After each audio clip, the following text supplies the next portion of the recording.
Sir, काय प्रकरणाचं सध्या स्टेटस आहे? आपण तपास केलाय, त्यात काय माहिती समोर आहे किंवा ज्यांची नावं त्या सगळ्या परिसरात आहेत अशा पद्धतीनं म्हटलं जातं ते तिथे होते का उपस्थित? आतापर्यंतच्या तपासात हे निष्पन्न आहे की एका व्यक्ती तिथे त्या लॉजवर गेला होता आणि काही आपत्तीजनक कृत्य त्यांनी केला होता आणि त्या अनुषंगाने ते फिर्याद आल्यानंतर ते 354 म्हणजे मॉलेस्टेशनचे प्रकार दिसून आल्यामुळे त्या व्यक्तीविरुद्ध गुन्हा दाखल करण्यात आलेली आहे. त्या व्यक्ती ज्यावेळी तिथे गेला होता आणि ते त्या लॉज चे मॅनेजर किंवा इतर लोकांनी त्यांना पकडला, त्यावेळी त्यांनी हे सांगितला होता तिथे की आमच्याकडे काही आणखी पत्रकार होते आणि आम्ही स्टिंग ऑपरेशनसाठी आलो होतो. परंतु यामध्ये तपास अनुषंगाने जे काही सीसीटीव्ही आणि इतर सर्व टेक्निकल तपास करण्यात आलेली आहे, त्यामध्ये त्या परिसरात ते एकटाच होता आणि त्यांच्या सोबत कोणीही नव्हता अशा प्रकारचे तपासात स्पष्ट झालेली आहे. ते आरोपी सध्या फरार आहे. त्याचे विचारपूस केल्यानंतर आणखी काही गोष्टी समोर येऊ शकतील, परंतु आतापर्यंतच्या तपासात या प्रकरणात एकच आरोपी होता आणि त्या आरोपी सध्या फरार आहे. लोकप्रतिनिधीचा फोन आला असे? कोणताही लोकप्रतिनिधीचे मला किंवा आमचे कोणताही अधिकारीला या विषयावर कधीही फोन आला नाही.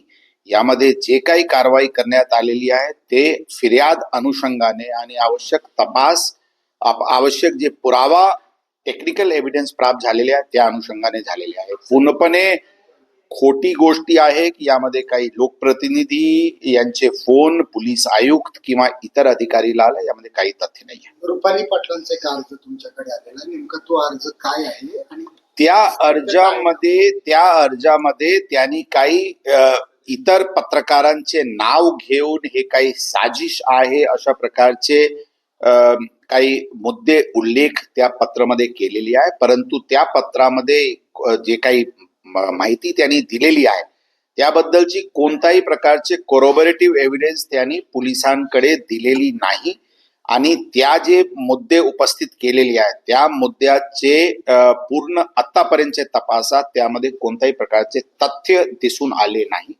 परंतु तपास पुढे सुरू आहे. सर, सोशल मीडियावरच्या काही गोष्टी समोर येतात की ही घटना घडली तेव्हा तिथे काही लोक उपस्थित होते, काही जणांना खाली मारहाण झाली, काही लोक पळून गेले.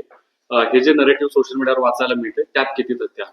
मी सांगितले त्यामध्ये कोणत्याही प्रकारची तथ्य नाही. एकटाच व्यक्ती होता. ते खरी गोष्टी आहे की त्यांना पकडण्यात आला. तिथे काही लोकांनी त्यांना त्या स्पॉटवर काही मारहाण पण केली होती. त्या भौतिक अशा वाटते की त्याने बचावसाठी काही दुसरा नरेटिव्ह त्यांनी त्यावेळी सांगितले असावी, परंतु तपासामध्ये इतर कोणीही त्या प्रकरणात त्यावेळी तिथे यात किंवा त्या कालात तिथे उपस्थित होते यामध्ये कोणत्याही प्रकारचे तथ्य दिसून येत नाही.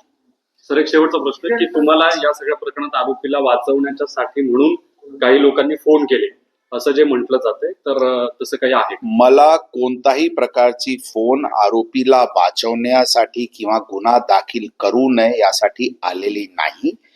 आरोपी स्वतः काही फोन नक्कीच केला होता की आमचेवर अशा प्रकारचे फिर्याद आलेली आहे आणि त्यामध्ये तथ्य नाही, आपण तपासून कारवाई करा अशा प्रकारचे आग्रह केला होता.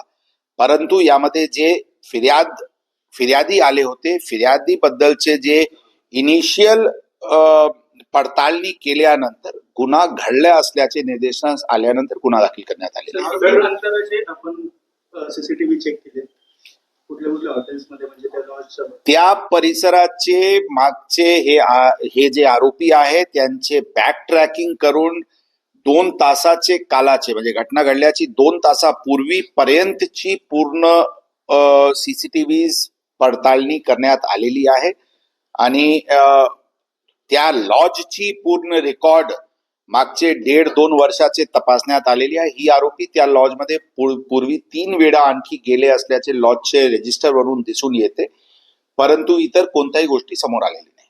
सर, रुपाली पाटील यांनी का आपल्याकडे अर्ज दिलाय, काही पत्रकारांची नावं दिली आहेत त्यात, पण त्याबाबत काही पुरावे दिलेत का फक्त? मी सांगितले त्यांनी कोणत्याही प्रकारचे कोरोबरेटिव्ह पुरावा त्या अर्जामध्ये आतापर्यंत जे आमचे निर्देशनात आलेले आहेत दिलेली नाही, परंतु यामध्ये तपास सुरू आहे आणि त्यांनी कोणत्या आधारेवर ही मुद्दे उपस्थित केलेली आहे त्याबद्दल पण चौकशी करण्यात येईल. सर त्या लॉज मध्ये वेश्या व्यवसाय चालतो हे खरं आहे का? आणि हे खरं असलं तर आपण काही कारवाई केली आहे का? त्या विषयावर आवश्यक पडताळणी करण्यात येत आहे. आतापर्यंत तशी काही गोष्टी समोर आलेली नाही. जे काही जर पिटा ऍक्ट अंतर्गत जे इलिगॅलिटीज आहे, रनिंग ऑफ अ ब्रॉदेल हाऊस असतील, soliciting in a public place असतील, तशा प्रकारची जे काही इलिगॅलिटी समोर आला तर नक्कीच त्याच्यावर कारवाई सर, होईल. आरोपीचं काय स्टेटस आहे? आपण आरोपी सध्या फरार आहे, अनट्रेसेबल आहे. त्यांना अटक करायसाठी वेगवेगळी टीम्स लावण्यात आलेली आहे, परंतु आतापर्यंत ते मिळालेले नाही. सर, नक्षलवादी गाण्याचा जो विषय झाला त्यात काय आपण चौकशीचे आदेश दिलेत का? काय- त्याबद्दल विस्तृत